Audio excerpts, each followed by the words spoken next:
Hey everybody, it's Kandi, aka Brown Eyed Girl. I don't look the greatest because I haven't taken a shower yet, but I wanted to make a video today specifically. I haven't mentioned it except for a couple of people here locally, as well as maybe a couple of my friends, social media friends. Anyway, I decided to basically not do a detox personally. Not I wasn't in the mindset of calling it detox. But years ago I seen an article online about a gentleman who stopped washing his hair with hair products that they sell to us in the stores. So he just stopped using shampoo and conditioner and stuff like that, and instead just washed his hair with water only, and never put any other type of hair products or any kind of products on his hair. He went 7 years. When I seen this article, which was years ago, probably within the last 15 years, he'd already went 7 years without putting product in his hair. And his hair was, oh my God, beautiful. Long, thick, curls, beautiful hair. And I thought, wow, man, who in the right mind could do that, you know? But I thought, you know, I could probably experiment and see what it would be like, and give myself a month. I'll see what it feels like, you know. So it's been 1 month today since I haven't put any kind of product on my hair. Now, all I've done in this whole month's time is every time I got in the shower, I just would wash it with water, you know. I would fluff it up, let the water really soak my head really good, you know. And as you can see, it's not dirty looking, but it's not as frizzy as it once was when I was shampooing my hair all the time. It's grown out a little bit more. I'm in the process of trying to grow all this out. And I thought about this before. And then I cut my hair really short around the sides. But my hair is so thin, I don't know. You know, I don't know. I'm also thinking about just keeping my whole length. Maybe going in and getting a trim, you know, and just trim things up. And try to start doing a new hairstyle. Go back to an old hairstyle that I had back when I was younger, to where I basically have it short, but I'll bring this forward. I'll train this to come forward, and then I'll have bangs and use blow dryer and curling iron. It's just that when I went homeless, I was living basically with what I had available to me, and carrying a blow dryer and a curling iron was not a necessity to me. So I had to learn how to keep myself up, keep up my appearances with what I had available to me to do so. And at one point in that journey, once Daryl and I started living in Ashland, Oregon, we were taking showers about once a week, an average of once a week. And so during that 7-day period of time, I wasn't shampooing my hair. I wasn't even really getting my hair wet, you know. But I was shampooing my hair once a week. And I was using Dr. Bronner's bath body shampoo. Basically, you can put it on any part of your body. You know, you can put it on your head, you can put it in your hair, you can wash your body with it, whatever. I used the tea tree oil one, even though I had been given some peppermint, but I'll tell you what, you don't want to put the peppermint all over your whole body because it will invigorate your senses. Let's put it that way. And I think I've tried the lavender one as well. The tea tree oil one and the lavender one is the ones I think I've tried. And the peppermint. So those are good. That is a good soap to get. But I would say use it sparingly, you know. Which that's what I'm going to do. I'm going to go buy me probably one of their smaller bottles and use it sparingly and see how things go. But yes, I haven't washed my hair or shampooed my hair in a month. I am going to be getting the shower here a little later. I haven't decided if I'm going to put product on my hair or if I'm going to continue going. So, more than likely, since I've reached a month this far, why not take it to the next level and see if I can make it 2 months without putting any kind of product in my hair. And if I do decide to put product in my hair again, whether it's going and getting some Dr. Bronner's, I'll make a before and after video showing the difference to see if you can tell if there's a difference in the appearance of my hair, if it makes my hair shinier or what. But I can tell right now, like, my hair, it doesn't feel oily, but it's not dry. For sure. It's definitely not dry. But I definitely need a haircut. Because this long hair in the back, the longest hair that I got, and it's not even with the other hair, it's driving me crazy. It's kind of like a little rat tail, sort of, you know? That's how I would say it. It is, but it's driving me nuts. So anyways, that's basically what I'm doing today is I'm going to take a shower here in a little bit, but I wanted to make a video documenting that it's been 1 month since I've shampooed my hair. I also, I don't shower on the daily basis. I see no need for it unless I'm really just like hot and sweaty and grungy, you know, from work or being outdoors. But that'll come more probably during the summer months. During the summer, I tend to take a shower at least once a day. Just depends on what I'm doing.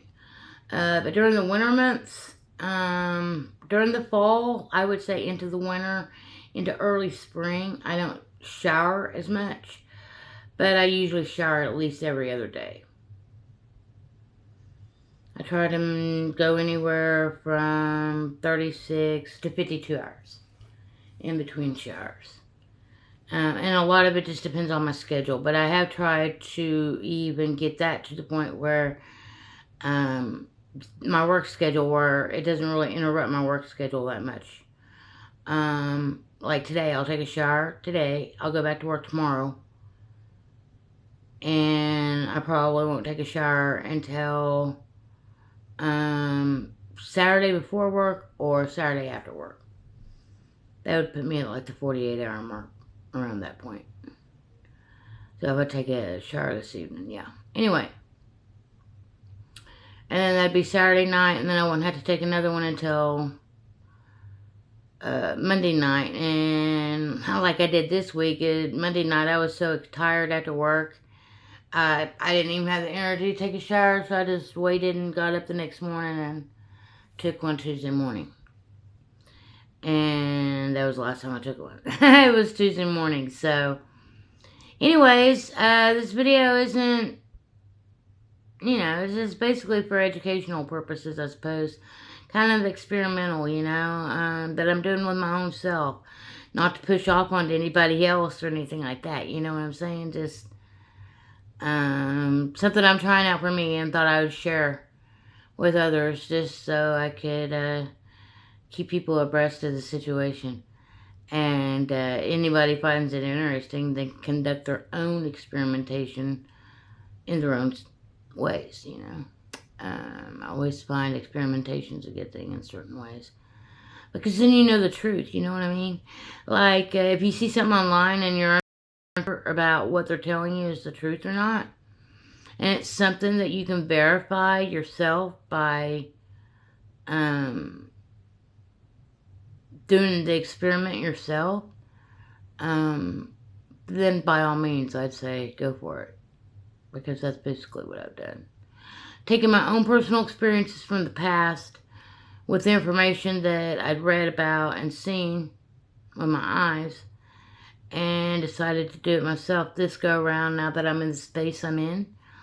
I feel like I'm in a space now where I can do the things that I want to do to try to better myself, whether that's better myself physically, mentally, emotionally. To me, this journey in life is all about experience and vibing with what you need to vibe with and learning oneself. That's what it comes down to. I'm not a religious person, but sometimes I will quote things from Jesus or the Bible to help kind of back up what I'm saying. So I'm not going to be the one to say, hey, I'm the first one to say this. No, this has been said time and time and time again. You know, Jesus, I think, basically said that, you know, the light is within you, the kingdom is within you, and that you need to know thyself, you know, and to love yourself. If you can't love yourself, then how can you love others? And in reality, we are an energetic being created by the Creator, which makes the Creator a part of us. We are creation. The Creator is in us from the moment that we're created, you know? And so for people to, I guess, always be looking outwardly at themselves and things that are outside of themselves, no, people need to start looking inwardly.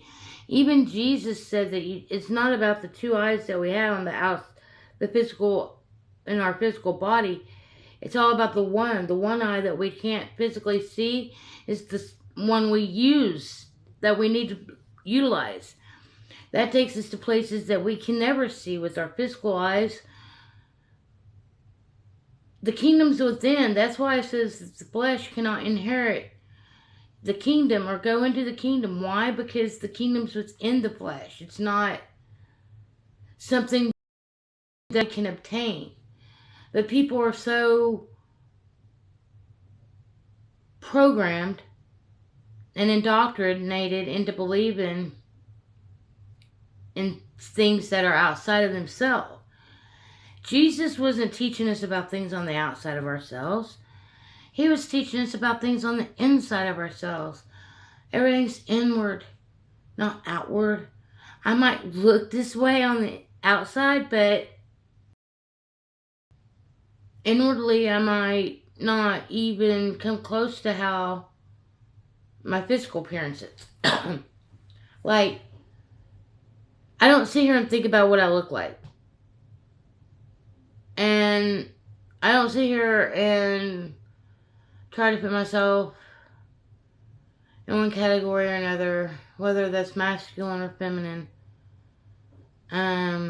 Because both are needed, I believe, in the human form. It's all about balance. It's all about balancing the energies. Because we are an energetic being. We are an energy being here having a human experience. That's what this life is. It's an experience. And it is a series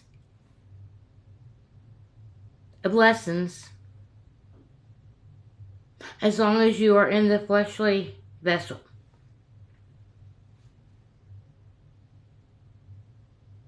We got to learn how to detach ourselves from the ego. How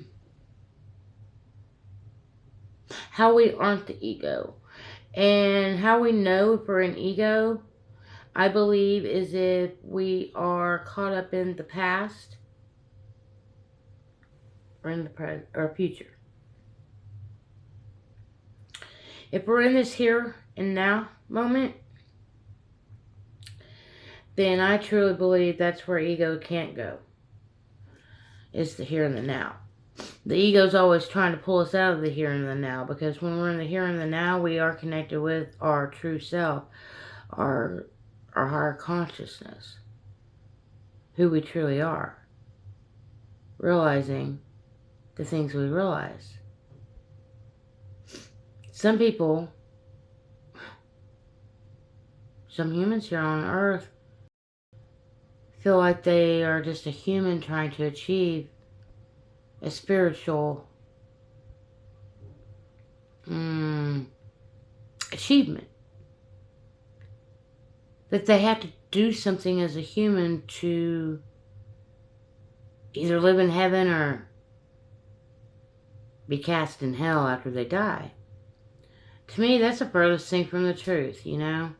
That, I think, is just a concept dreamt up to keep the masses in control, to bring fear upon them, so they would not search inside themselves and know the true knowledge that we do have and that we do come here with. But because of the experience, human experience, we have to forget a lot of things in order to have the human experience. Because if we incarnated into this fleshly body with all the knowledge that we truly, with all the truth of who we truly are and all the things that we've achieved and or will achieve and all this, it would take away from the experience of being a human. So that's why our memories are white, basically, when we incarnate here. Earth is the school for the soul. And we choose to come here, I believe. I don't think we're tricked into coming here. I think we choose to come here. Because we know what coming to Earth can bring for us if we come here enough. And it's a challenge being a human. To be this energy locked into a fleshly body that has an ego. Yeah. We probably think it's easier said than done, you know. But such is life. And so here we are. I guess my point was, you know, be who you are naturally, you know. Don't try to do anything in life to please others. Do it to please yourself. Do it because you want to do it. Because I hear people talk about mistakes and stuff. This is another thing I wanted to say. Talk about mistakes and things. I don't see it that way. I don't see choices that we have made at one specific point in time, at the time that we were doing it, or choice. I don't believe that at the point in time that we did it, that we seen it as a mistake, right or wrong. We did it because we wanted to do it. Now, based off of the results from that choice, then one can look at it, oh man, I shouldn't have done that, or hey, I'm glad I did that. When in reality, that's just your ego making you feel bad because of the outcome not necessarily being what the ego wanted it to be. See how that works? So mistakes Or it's just a word made up by man to make man feel bad about themselves. So they won't have any self-esteem. So they won't have any desire to rise above what they've been given. Because if people truly knew who they were, we wouldn't be living in the world we're living in today. It would be a completely different place. But then again, those folks need those lessons, I suppose, so they can not, if they don't rise up in this life, then the next life they will rise up to be a better version of who they want to be. At least that's how I see it anyhow.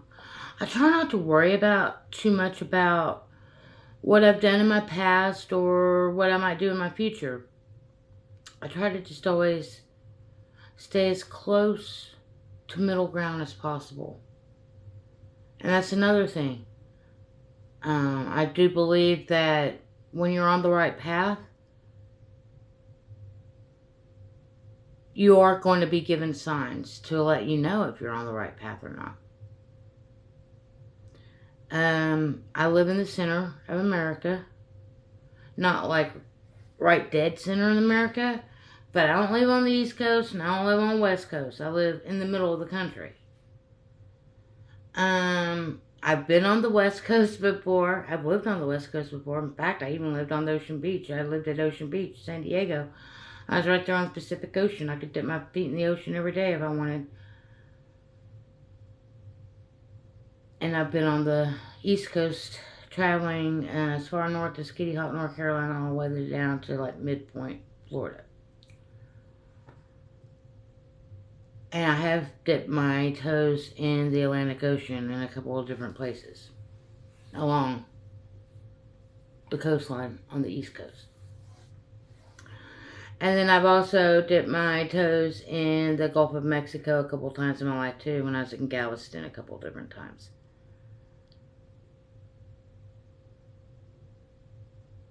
I guess my point is, I'm where I need to be. And because I'm right here in the middle, I believe it's all about balance to me again. It's all about balance to me. My moon is in Libra. And Libra is about balance. And I am a Cancer, and the moon is my ruling planet. So, the fact that my ruling planet is in Libra, which is about balance, that's why I feel the way I feel about balance. And so my life reflects that. And I've been on both sides of the coin in life in many aspects, many ways, different perspectives. Oh my goodness. I could write a book. I should. Maybe my calling is really telling me to write a book. But the next question is, where do I start? Where do I start? But as you can see, I have started one thing, and that's detoxing my hair from harsh chemicals in shampoos and conditioners. Thank you for coming to my Kandi talk today, my Kandi chat. And watch me take a couple of puffs off of good old Mother Earth here. I will probably return later today because I'm getting ready to have to go back in and pull that 4-day work weekend, you know, so I can appear to be a good citizen and societal eyes. Much love. Stay blessed.